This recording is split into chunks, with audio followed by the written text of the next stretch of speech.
Dad, just a few weeks ago I called you and Mom while I was driving home from work. Somehow we got to talking about Grandpa and Grandma starting the farm. Dad, all the questions I was going to ask you. You literally loved the farm more than any person I have ever known to love the land and have such a sense of place. Maybe you loved it so much you never wanted to be away from it. Someday I will ask you that question.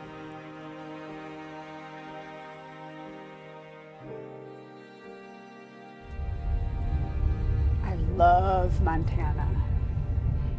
Like, the sky really is bigger, isn't it? So we've come to Montana to tell the story of a family who lost someone to suicide. They're the Tylers, and the father, Dick Tyler, at 82, he took his own life. We moved out here to the farm when I was 4, and something that I think about a lot today is that in the early 80s the farm crisis hit, and I just still remember vividly one of my dad's friends coming over, and they sat over there and they got talking about farmers taking their own lives. And I remember distinctly my dad just sitting there. He said, what could ever be so bad that would make a person feel like they had to do that to themselves? Darla imagined a life elsewhere. She went to college and settled down in the big city of Billings. Her brother, Randall, on the other hand, was born to farm. So how many people can fit in that tractor? You always knew you wanted to be a farmer? Oh yeah, kind of run on diesel fuel, you know. There are a lot of explanations for why suicide rates are higher in rural America. There's a lack of access to mental health care, and economic stresses unique to farming. It's an existence where one's livelihood can be wiped out with a drought or a 15-minute hailstorm. Every day you roll the dice, you know, and you hope for the best. Start out in the spring, it looks really good. It can turn off hot and dry and stay hot and dry and watch your crop burn up. Let the word be known. Montana is one of the highest states there is for suicide.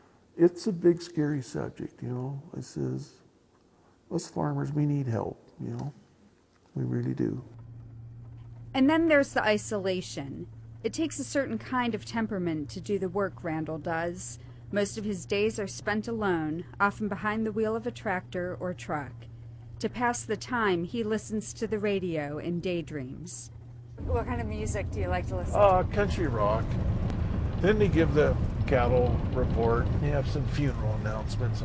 I picture you always wanting to be with your dad when you were a kid so you could be a part of what he was doing. We got along really good, you know. He was very active.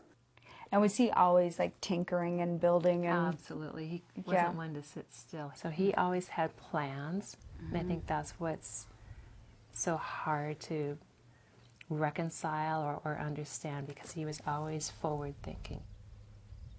Darla is also struggling with her own guilt. She's the director of student health services at a university. She's trained to spot depression and suicidal thoughts in students. In her own father, she couldn't see what was coming. I think the hard part of suicide is that so many people talk about it, blindsiding you. And I still spend, and I think we all do, a lot of time talking about what did we miss. He didn't verbalize things like, my life is over, or it's not worth living anymore. If we could have got him through the next week, if we could have got him through the next 10 days to find out, okay, what's going on, he'd still be here. I know you read something at your dad's. Was it a funeral or a memorial? Memorial service. Okay. Can you share it with us? Yeah. An open letter to Dad. Dad, just a few weeks ago I called you and Mom while I was driving home from work. One night on the way home, somehow we got to talking about Grandpa and Grandma starting the farm. Dad, all the questions I was going to ask you. You didn't say you were leaving, and you didn't say goodbye. And only you and God know what really happened that beautiful, gorgeous, warm fall afternoon Dad, I love you and I miss you. But don't worry, the farm is in capable, caring hands, and your eternal rest is well deserved.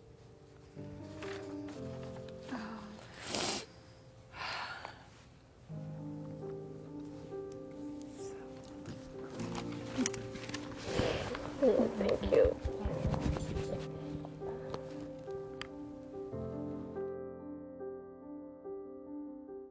It's been 2 years since Darla and Randall lost their dad. Since then, Darla's been trying to raise awareness about suicide in rural Montana. Someday, she might even start a nonprofit. Got it? Yeah. She likes to think that each gust of wind is her father making his presence known. And she hopes that one day his story can save someone else's life.